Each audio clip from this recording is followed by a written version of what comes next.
The night felt too still, too quiet, as I sat in the dimly lit room, staring at the screen.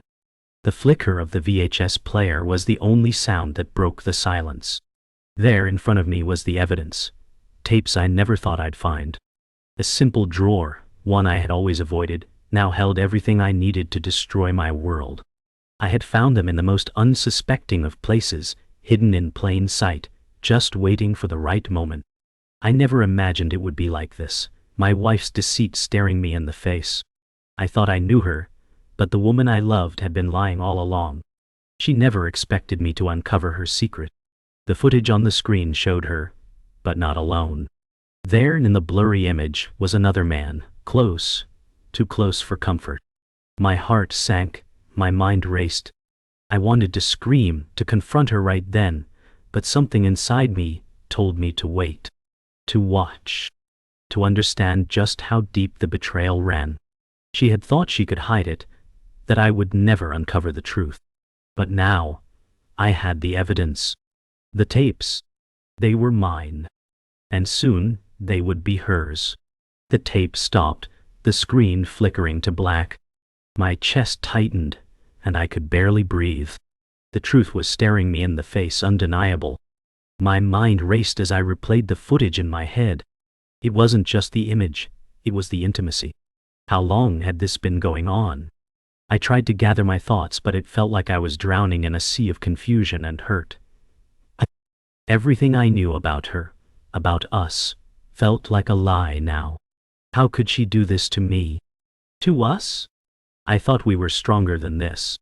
The love we shared, the life we built, it all seemed meaningless in that moment. But the tapes, those tapes were all I had, and I would use them. She thought I wouldn't find them. She thought I wouldn't know. But I did. And now, I had the power. With each passing second, I realized just how much control I had over the situation. I could expose her, destroy her, or I could play this game and wait. The choice was mine now. The night passed in a blur. I couldn't sleep, couldn't escape the images from the tape. Every time I closed my eyes, I saw her with him. The pain in my chest was like a vice squeezing tighter with every passing thought. In the morning, I had to face her. We sat across from each other, the silence between us unbearable. I kept my composure, but I could feel the distance between us growing. I didn't know what to say. How could I say anything when the evidence of her betrayal was so fresh in my mind? But she didn't know I knew. She still thought she had the upper hand, that she could control the narrative. That's the worst part of it, she didn't even know I had the power now. I could confront her, rip everything wide open, but I chose not to. Not yet. I had to be smart about this. The game wasn't over. The day dragged on, and the air between us grew heavier. At breakfast we didn't speak much. The silence was suffocating. She must have felt the shift, but she didn't say anything. She just carried on as if nothing had changed. But everything had changed. I kept my eyes on her, wondering how long I could keep up this charade. I could already hear the questions in my head. Why? Why had she done this to me? Was it something I didn't see? Or was I so blinded by love that I didn't notice the cracks? I wanted to ask her to demand the truth, but I knew I couldn't yet. Not until I had all the pieces. Not until I could play my next move. That night, I made my decision. The court case was coming, and I had one chance to expose her. The tapes were my key, my evidence. I knew that once I played them in court, everything would change. She would be exposed for who she really was. The tapes didn't lie, and they would be my weapon in this battle. But I wasn't just going to play them blindly. No. I would wait for the right moment. The perfect moment to drop the bombshell, to shatter everything she thought she controlled. It would be my final act of revenge. The days were dragging on, and the pressure was mounting. The court case was approaching, and I still hadn't made my move. Amy seemed unaware of the storm that was about to hit. She went on with her life, acting as if nothing had changed. But I knew better. She thought I was still the man who didn't know. the man who couldn't see through her lies. But I had the tapes now, and the power was mine. Every interaction with her felt like a battle, but I wasn't ready to expose her just yet. I needed to stay focused. I had to keep the upper hand, keep her guessing. I watched her as she moved around the house, unaware of the fact that everything was about to change. The tension between us was unbearable, but I couldn't let her see it. I had to be patient. The truth would come out, but I had to control when and how. It wasn't just about revenge. It was about exposing her lies to the world, making sure everyone saw her for who she really was. The day of the court case finally arrived. I could feel the weight of it in my chest, the anxiety gnawing at me as I walked into the courtroom. The air was thick with tension, and the room seemed smaller than it should have been. I could see her sitting there trying to hold herself together, but her eyes kept darting toward me, betraying the nervousness she was trying to hide. She didn't know what was coming. The truth was going to break her, and I wasn't going to pull back. She thought I was weak, that I'd never confront her with the evidence, but now I was standing on the edge, ready to expose everything. The jury was seated, the judge was about to call the session to order, and I could feel the tension building. It was time. The moment I had been waiting for. I reached for the folder containing the tapes, my fingers brushing the cold, familiar paper. The weight of it felt heavier than ever. I was about to turn her world upside down. As the judge called the court to order, I could feel the eyes of everyone in the room on me. I took a deep breath, trying to steady my nerves, but the weight of what I was about to do was overwhelming. I thought about the tapes, about everything that led me to this moment. Every sleepless night, every suspicion, every argument that had slowly worn away the trust between us. I had never imagined it would come to this, but here I was. The courtroom felt suffocating, the air thick with anticipation. I knew the stakes were high, and once I opened that folder, everything would change. I could see Amy's eyes flicker to me again, the panic barely concealed in her expression. She had no idea what was coming. I didn't look at her. Instead, I focused on the judge, waiting for the right moment to present my evidence. The silence in the room was deafening. I could feel the pulse in my neck, the adrenaline coursing through me. It was time to speak. I stood up, my heart pounding in my chest. The judge's voice seemed distant, like I was in a dream. As I walked toward the front, I could feel the weight of the folder in my hands, as though it were a weapon, heavy with the truth. Amy was looking at me now, her face a mask of confusion, trying to read my next move. I could almost see the realization dawning in her eyes. And she was beginning to understand that this wasn't just a simple case. This was her life about to unravel in front of a room full of people. I placed the folder on the desk in front of me, the sound of it hitting the wood echoing through the silent room. I could see the jury lean in, intrigued by the quiet moment. I opened the folder slowly, my fingers trembling as I slid the first tape out. My breath caught in my throat as I turned to face the room. This was it. The moment where everything changed. The tape started to play, the familiar hum of the VHS filling the room. My heart raced as the blurry image on the screen slowly came into focus. There she was, my wife, standing with another man, laughing as if nothing was wrong. The room was dead silent as the footage unfolded, the intimacy between them clear in every frame. I watched as the video played out, each second feeling like a punch to the gut. I could see the shock on the jury's faces, the disbelief in Amy's expression as she realized what was happening. But I didn't care about their reactions. All that mattered was the truth, and the truth was there on the screen for everyone to see. This was my revenge, but it was also my way of reclaiming my life. The power was mine now. She had tried to bury this, to keep me in the dark. But no more. The tapes would tell the story.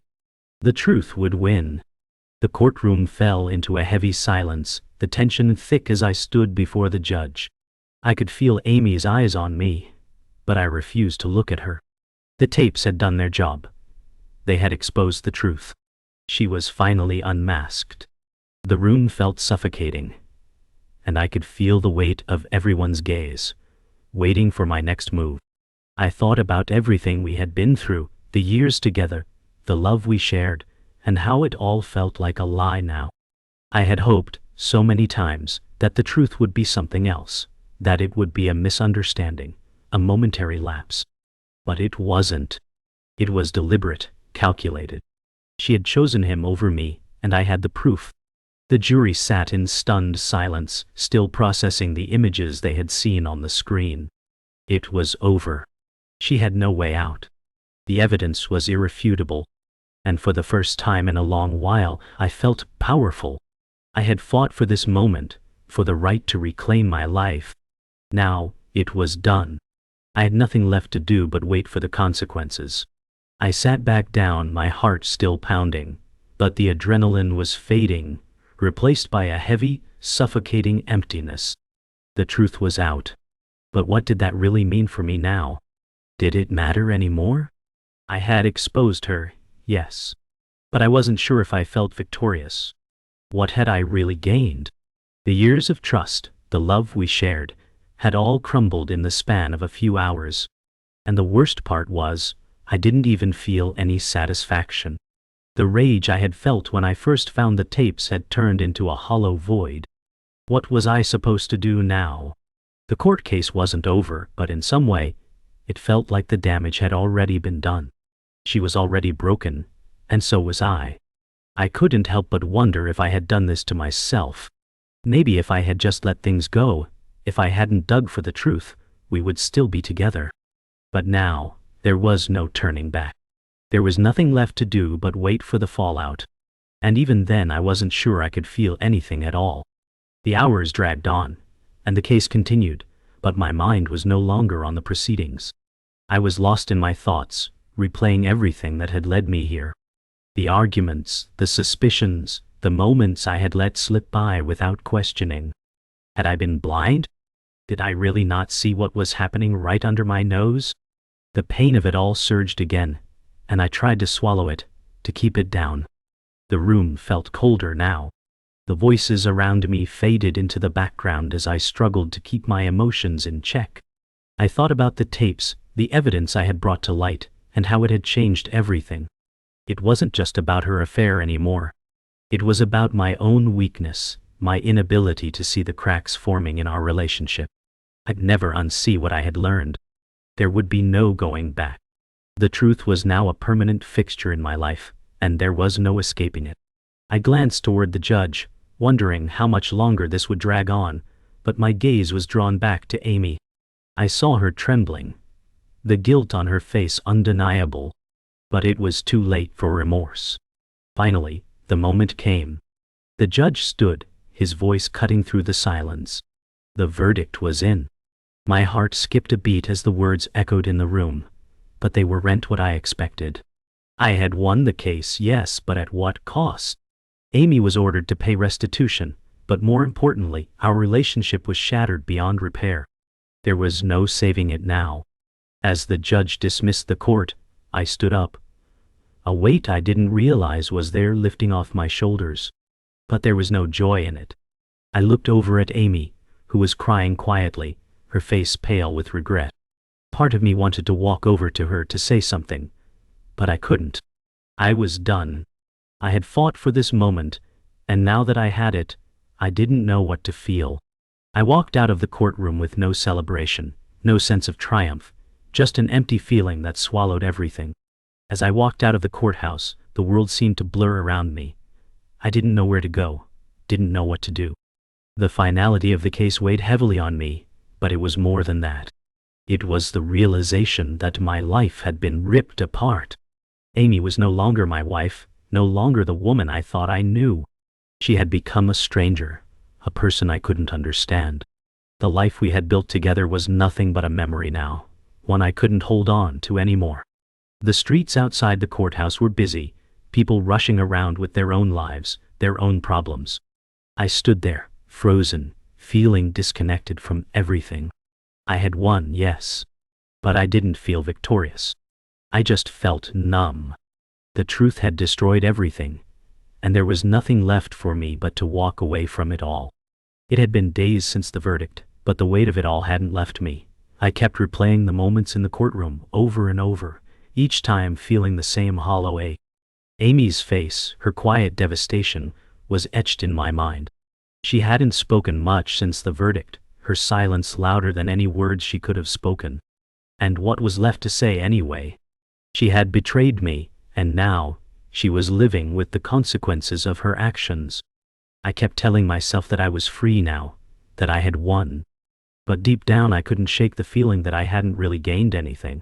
The life I thought I had, the person I thought she was, it was all gone now. All that remained was the aftermath. It wasn't about revenge anymore. It was about survival. Moving forward.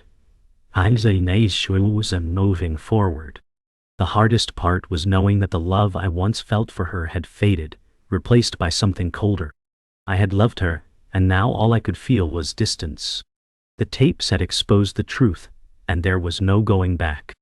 I thought I would feel relief, but all I felt was exhaustion.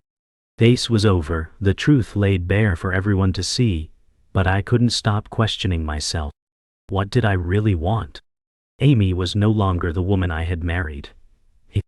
I had seen the evidence, and nothing could undo what had been done. But there were still moments, fleeting ones, when I wanted to turn back the clock. When I wanted to hold her again, and pretend like everything was normal. But that was a lie. I had learned too much to go back to that world. A world built on illusions. I tried to reach out to friends, tried to tell them what had happened, but nothing seemed to make sense. No one understood. It was as if I was the only one who had lived through this dark chapter, and the rest of the world was oblivious to the wreckage. But I couldn't allow myself to sink back into the despair. I had to keep moving forward, even if it meant walking through the wreckage of my past. I decided to leave for a while. Maybe it was the need to get away from the place that had once been home, or maybe I just needed time to clear my head. The world felt different now, as if I were seeing it through a new lens, distorted, unfamiliar. Amy tried to call me, but I couldn't bring myself to answer. What would I say to her? How could I possibly explain the mess I was in? I didn't know if she even wanted to talk anymore. Maybe she thought it would all blow over, that I would forgive her. But forgiveness wasn't something I was ready to give. Not yet. I drove for hours, not really caring where I was going. I just needed to be away from the memories, from the life I had built with her. The silence in the car was deafening, but it felt right. I didn't need the noise. I needed space. I needed to breathe. The truth had shaken me to the core, and I had no idea how to rebuild from this point. But I had to try. I had to keep moving forward, even if it was into the unknown. I stopped at a small town on the outskirts of nowhere, just to get a moment of peace. The noise of my life, the chaos of my emotions, felt miles away. For the first time in weeks I could almost breathe. The weight of the world had lifted, if only for a moment.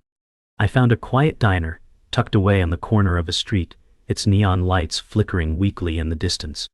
Inside, the air was thick with the smell of coffee and fried food, a strange comfort in the simplicity. I sat by the window, staring out at the quiet street, wondering how long it would take for me to feel whole again. I could still see Amy's face in my mind, but it wasn't as sharp as it had been. The anger was fading, replaced by a strange emptiness. Maybe this was what healing looked like, slow, quiet, and almost imperceptible. I didn't know how long I would stay here, but for now, it was enough. I needed the stillness. I spent the next few days in the small town, not sure what I was waiting for, but needing the time away from everything. Amy didn't try to contact me again, and I didn't know how to feel about that. Part of me wanted her to reach out, to show that she still cared. But another part of me was glad for the silence. I had started to wonder if I would ever be able to move on from this, if I could ever forgive her for the things she had done. The truth was, I didn't know if I could, but I knew I couldn't stay in this place forever. Eventually I would have to go back and face the reality of my life without her. It was a terrifying thought, but I couldn't avoid it. So I packed up my things and got back in the car. It was time to go home. But as I drove back, I realized something. Home wasn't the place I had left behind. It was wherever I decided to go from here. The road ahead was uncertain, but it was mine to take. The days after my return were the hardest yet. I was home, but nothing felt like home anymore. The weight of everything I had learned, everything I had lost, seemed to suffocate me. I walked through the familiar rooms, but they felt like foreign spaces. Amy's absence echoed through every corner. The silence was overwhelming. She hadn't come to find me after I left, and I hadn't expected her to. I had made my choice, and now I had to live with it. My life felt like it had been divided into two parts, before the truth and after. The before was full of warmth, love, and hope. The after was full of emptiness, regret, and a constant struggle to move forward. I thought I could handle it, but the reality was heavier than I imagined. I still wondered if things could have been different, if I could have forgiven her, but those thoughts only made it harder. The truth had set me free, but it had also shattered me. I tried to focus on work, on anything that would distract me from the noise in my head. But nothing seemed to work. Every conversation felt shallow, every task pointless. The only thing I could focus on was the emptiness that had become my constant companion. I spent hours staring at my phone, hoping for a message from Amy, though deep down, I knew she wouldn't reach out. She had made her choice, just like I had made mine. But I couldn't help the flicker of hope each time the phone buzzed. It was easier when I was away, when the distance between us was physical and emotional. But now, the silence between us was suffocating. I had always believed that time healed everything, but time had only amplified the pain. It was the late afternoon when I heard a knock at the door. My heart skipped a beat, and for a moment I thought it was her. But it wasn't Amy. It was a delivery, a package with her handwriting on it. The sight of it stirred something inside me, something between dread and curiosity. I opened it slowly, not knowing what to expect. Inside was a single photograph, an old one of the two of us, laughing on a beach trip. My hand shook as I stared at it. She was trying to reach out, trying to bridge the gap between us, but I wasn't sure I was ready. The photo felt like a reminder of the life we had, the life that was now gone. My emotions were torn. Part of me wanted to tear the photo up, to pretend it didn't matter, but another part of me wanted to hold on to it, to remember the good times. I spent the next few days going through the motions, doing the things I needed to do, but my mind was always elsewhere. I couldn't escape the past, no matter how hard I tried. One evening I decided to go out for a walk, hoping the fresh air would clear my head. The streets were quiet, and the cool night air felt refreshing against my skin. But even as I walked, I felt the weight of the truth pressing down on me. It was hard to move forward when the past kept dragging me back. The quiet of the night gave me space to think, but it also reminded me of how alone I felt. It wasn't just the absence of Amy. It was the absence of everything I had once believed in. I was living in a world I no longer recognized, and I wasn't sure how to fit into it anymore. I woke up the next morning with a strange sense of resolve. The days had blurred together, but I knew it was time to make a choice. I couldn't keep living in the past, holding on to a version of myself that no longer existed. The hardest part was letting go of the dream I had built with Amy. But I knew that if I wanted to move forward, I had to do it without her. I picked up the phone and called the lawyer. It was time to finalize the divorce. There would be no more waiting for an apology, no more hoping for something that could never be. This was the final step in my journey. I had to start anew, even if it meant walking away from everything I thought I knew. The days following the divorce were a blur. I was adjusting to the silence, to the new reality without her. For the first time in years I felt a strange sense of relief. But as the dust settled, the loneliness crept in. I hadn't realized how much I had relied on her presence, how much of my life was intertwined with hers. Now, I was navigating an empty house, a house that used to feel like a home. I tried to stay busy, but there were moments when I couldn't avoid the reflection in the mirror. The person staring back at me was someone I didn't recognize. He looked older, wearier, and perhaps a little wiser. I had spent so long trying to fix what was broken, trying to make things work with Amy, that I had forgotten what it meant to live for myself. It was time to rediscover who I was without her. But the journey ahead felt overwhelming. I wasn't sure where to begin, but I knew I couldn't stay in this limbo forever. I had to start somewhere, even if it was just taking one step at a time. I started doing small things to reclaim my life. I picked up old hobbies I had abandoned, like reading and painting. They didn't fix everything, but they gave me something to focus on, something to hold on to. It wasn't easy. I found myself drifting back to thoughts of Amy, of what could have been. But with each passing day, I began to understand that moving on wasn't about forgetting. It was about acceptance. I wasn't sure if I'd ever truly be free of the memories, but I knew I had to find peace within myself. One evening, I walked to the park, a place I used to visit with her. It felt different now. Everything did. But as I sat on a bench watching the sunset, something inside me shifted. I realized that I was starting to feel more like myself, more like the person I was before everything fell apart. And for the first time in a long while, I felt a sense of hope. The weeks passed, and I slowly began to rebuild my life.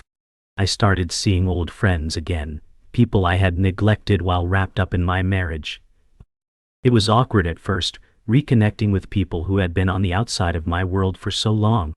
But their support was genuine, and their presence helped fill the gaps I had been trying to avoid. I realized that I didn't have to do this alone. For the first time in a long while, I felt part of something larger than my own grief. Yet, there were still nights when I lay awake, haunted by the memories of Amy. The love we shared, the betrayal, and the finality of the divorce. I wondered if I would ever stop missing the life I once had. But those thoughts, while painful, were becoming less frequent. Slowly, I was beginning to accept that life had to move on, even if I didn't always know where it was taking me. I started to think about the future again, not just about surviving, but about living. I wasn't sure what the next chapter would look like, but I knew it would be different. I had learned hard lessons in the past year about love, betrayal, and, most importantly, about myself. I wasn't the same person I was when Amy and I first met, and that was okay. I realized that I didn't need to rush into anything, especially not a new relationship. I had to be okay with being alone, with finding fulfillment in myself first. It was a strange and liberating thought. I didn't have all the answers, but I was starting to trust that I would find my way. I walked into a new day with a sense of possibility, ready to embrace whatever came next. It was time to let go. I had held on to the past for so long, but I realized that the only way to truly move forward was to forgive, not just Amy, but myself. I had blamed myself for so many things, but I couldn't keep living in guilt. I had to find a way to accept that I had done the best I could with the knowledge I had at the time. And as I stood on the balcony of my apartment, looking out at the city skyline, I felt a strange sense of peace. I had come so far from where I started. The journey hadn't been easy, but it had been mine to make. The future was no longer a source of fear, but a new adventure waiting to be embraced. I didn't know where I was headed, but I was finally ready to face it head on. I found myself standing at the edge of the life I had known, the past and future pulling at me. The weight of everything, the love, the betrayal, the loss, was beginning to fade, but I couldn't escape it entirely. I had grown, I had healed, but there were days when the pain resurfaced.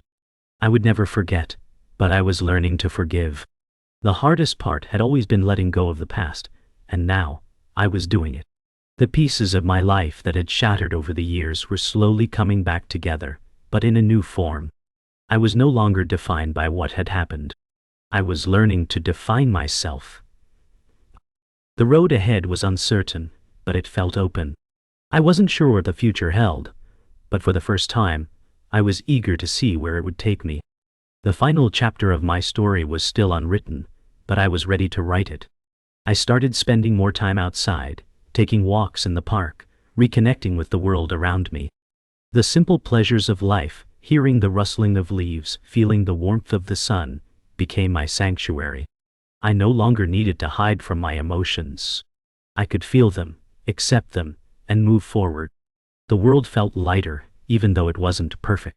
I had learned to embrace the imperfections, to find beauty in the struggle. Each day brought a new opportunity, a new lesson. And for the first time in years, I felt like I was living for myself. It wasn't about revenge anymore, nor about closure. It was about beginning again, on my terms. And with that realization, came a deep sense of freedom. As I reconnected with myself, I also began to reconnect with the people I had once distanced myself from.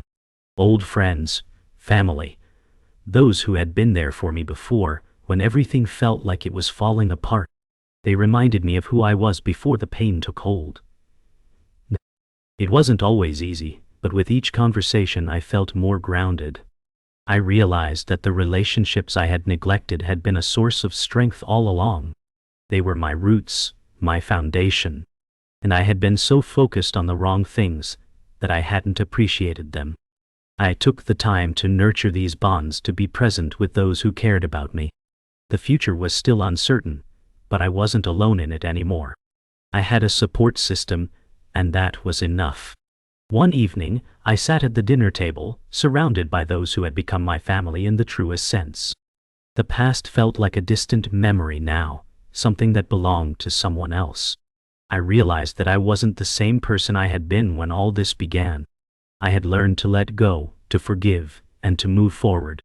My life was mine to shape, and for the first time in years, I wasn't afraid of what that meant. I didn't need to have all the answers, and I didn't need to have it all figured out. I just needed to keep going. The journey wasn't over, but I had taken the first step toward healing. I had a future again. I could feel the promise of it right in front of me. It was a quiet morning when I finally made peace with everything. The past, the pain, the heartbreak, it had all led me here. I was no longer carrying the weight of what had been, and for the first time, I could see the horizon ahead clearly. It was a blank canvas, and I was ready to paint it however I chose. I had reclaimed my life, piece by piece, and while I couldn't undo the past, I had learned to live with it. In that moment, I understood that the end of one chapter is simply the beginning of another. Finality wasn't in the loss, but in the acceptance of change. And as I stood there, feeling the warmth of the sun on my face, I knew that my story wasn't over. It was just beginning.